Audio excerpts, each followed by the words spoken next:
ultimately for me, meditation is an opportunity to build a relationship with yourself. There are 3 tools or 3 formats in which you can do it: breathwork, visualization, and mantra. Breathwork, obviously, naturally, it says it in the name. It's all about your breathing. And breathwork is generally aimed at body and physical. So if you're having physical anxiety, physical stress, if you're rushing around, your heart rate's gone up, breathwork is a beautiful way to come back into alignment. By the way, athletes have to learn how to control their breath. Musicians have to learn how to control their breath. Whether you're Adele or whether you're a football player, you have to learn how to breathe in order to perform.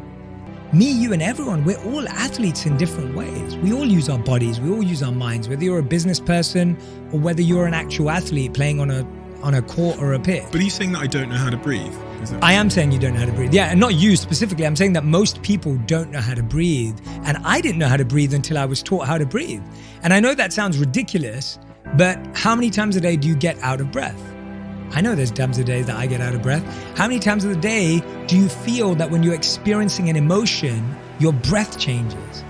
Like when you're crying or you're sad or you're upset, your breath changes. When you're happy and elated, your breath changes. So our breath is connected to every single emotion. So if we want to navigate our emotions in our life, we have to train our breath. So I would just say to everyone, take out 2 to 3 minutes and just take a moment to breathe in and out, and breathe in for 4 and out for 4. Just try it as simply as that. Now, if you're someone who struggles to get to sleep, which can often be something that I think everyone struggles with, that's when you want to breathe out for longer than you breathe in. So if you're breathing in for 4, breathe out for more than 4 to relax and rest your body.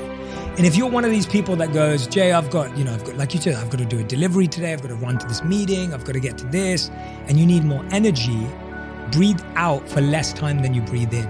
So you may breathe in for a second and breathe out for a millisecond. It's a really sharp breath out. And if you do that, you'll feel this pumping energy in your body.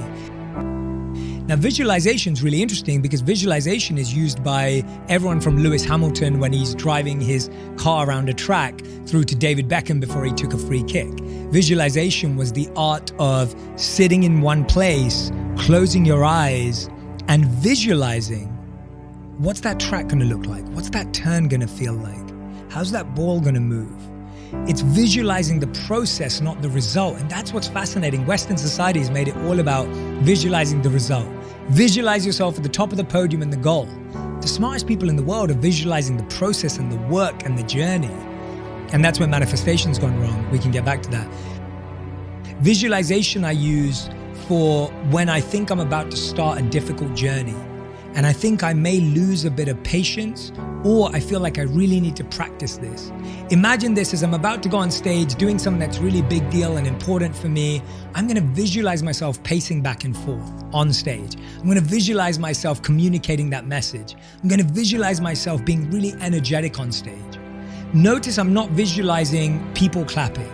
I'm not visualizing people saying that was amazing, because that's just setting a false expectation. I'm visualizing my performance being the best that it possibly can. And then finally, mantra or sound. So the oldest texts on meditation believe that sound has the power to transport and connect us in a way that no other type of meditation can. Now we all have experience of this. When you hear a song from your past, you're taken back there immediately. When you hear a song that has maybe some ego in it, or there's a song that you listen to on your way to a party or a nightclub because it pumps you up and it makes you feel good. There are songs that make you feel violent. Sound has the ability to wake you up in the morning. You don't wake up by sight. You don't wake up by scent. You don't wake up by taste. You wake up by sound. Sound has the power to awaken deeper parts of us depending on what level it's at. So when you look at meditation, you have breath work, you have visualization, you have sound.